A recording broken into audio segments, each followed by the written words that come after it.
జీవం గలవాడు, నా ఆశ్రయదుర్గమైన వాడు. యెహోవా జీవము గలవాడు, నా ఆశ్రయదుర్గమైన వాడు, స్తోత్రార్హుడు, నా రక్షణకర్తైన దేవుడు బహుగా స్తుతినందును గాక. ఆమేన్. మన దేవుడు ఎవరంట? జీవము గలవాడు. జీవము గలవాడు, జీవము లేనివాడు కాదైనా జీవము గల దేవుడు, అధిక స్తోత్రం నందనగిన వాడు. ఏమండి? నా రక్షణకర్తైన దేవుడు బహుగా స్తుతినందును గాక.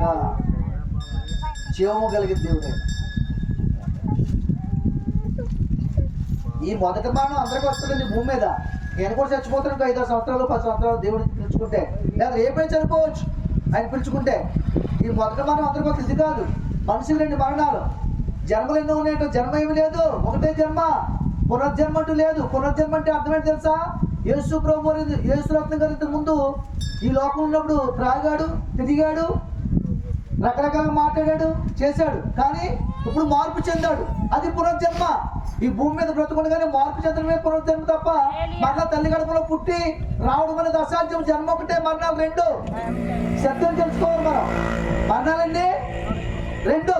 మొదటి మనం ఈ భూమి మీద మనిషిగా ఉన్నప్పుడు ఈ ప్రాణం పోతే శవం అయిపోయి ఈ శవాన్ని భూమిలో కొందరు కప్పెడతారు, కొందరు కట్టెలతో కాల్చి వేస్తారు, అంతటితో అంతమైపోతుంది. కానీ ఆత్మను చూసారా? ఆత్మకి చావు లేదు. ఈ ఆత్మ ఎక్కడికి వెళ్తుంది మరి? మీరు చాలా మంది భ్రమలో క్రైస్తవులు కూడా దేవుని వాక్యం తెలిసి కూడా తెలియక కూడా కొంతమందికి చచ్చి పనులు చేయాలంటారు, చేయాలని చెప్తారు. మీరు అతను చచ్చిపోయాడే, ఆ యేసుబాబు చచ్చిపోయాడు, లేదా పౌలు చచ్చిపోయాడు, వీళ్ళంతా సువార్త చేసుకుని ఉండేవాడు, మమ్మల్ని అందరినీ పట్టుకుంటారు అనుకుంటారు.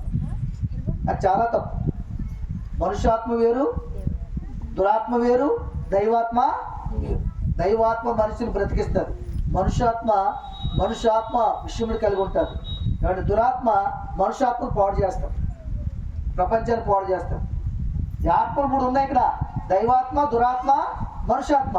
మరి చనిపోయిన తర్వాత మనుషులు ఎక్కడికి వెళ్తారు? మనమైతే భూమి కింద ఏమని చెప్పండి? భూమి కింద నీళ్ళు ఉన్నాయని తెలుసు మీ అందరికీ, అంతేనా? కొందరికి అయితే పాతాళం ఉంది, పరలోకం ఉందని తెలుసు. అవి ఎక్కడెక్కడ ఉంటాయో మీకు తెలియదు. మొదటి భాగం భూము, 2వ భాగం నీరు, 3వ భాగం పరదేశు, 4వ భాగం పాతాళం. పరదేశకి ఎవరు వెళ్తారు? పాతాళానికి ఎవరు వెళ్తారు? ఏ ఆత్మలు వెళ్తాయి? ఆత్మలు అక్కడికి వెళ్ళిపోతే చనిపోయిన వెంటనే.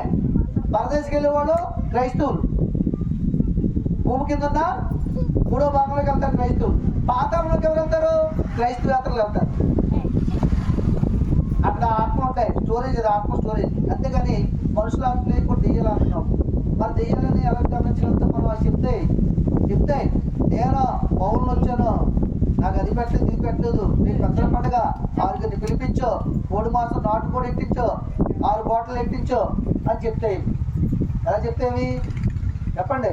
నా పేరు తెలుసుకుని ఒక మనిషి మీద వాలి, ఒక మనిషి మీదకి వచ్చి అవి బ్యాంకుని, తిండిని, బలిని సిద్ధపరచుకుంటాయి. దెయ్యాలు. దేవతలు వేరు, దెయ్యాలు వేరు, దేవుళ్ళు వేరు. దేవుడు వేరు. దైవం మధ్య తీర్పు తీరుస్తున్నాడు. తెలియక మీరు దెయ్యాలని దేవతల్ని సమానంగా చేస్తారు. మీరు అప్పుడు వాళ్ళు కోపం వస్తుంది. ఆ దేవతలు అంటే మీ దేవత పట్టుకుంటారు. దేవత వేరు, దెయ్యం వేరు, దేవుళ్ళు వేరు, దేవుడు వేరు. దేవుడు మన దేవుడు, ఆయన గొప్పవాడు, స్తోత్రారుడు. ఈ దైవముల మధ్య అన్నింటి మధ్య కూడా నిలబడి ఆయన వాళ్ళకి తీర్పు తీరుస్తున్నాడు. దెయ్యాలున్నాయి, దేవతలున్నాయి, దేవుడు ఉన్నాడు. చెప్పండి. ఇప్పుడు దెయ్యాలున్నాయి, దేవతలున్నాయి, దేవుడు ఉన్నాడు. వీళ్ళందరికీ కూడా పైన ఉన్నవాడు ఆయన. ఏమండి? ఆ తేడా తెలుసుకోవాలి మీరు.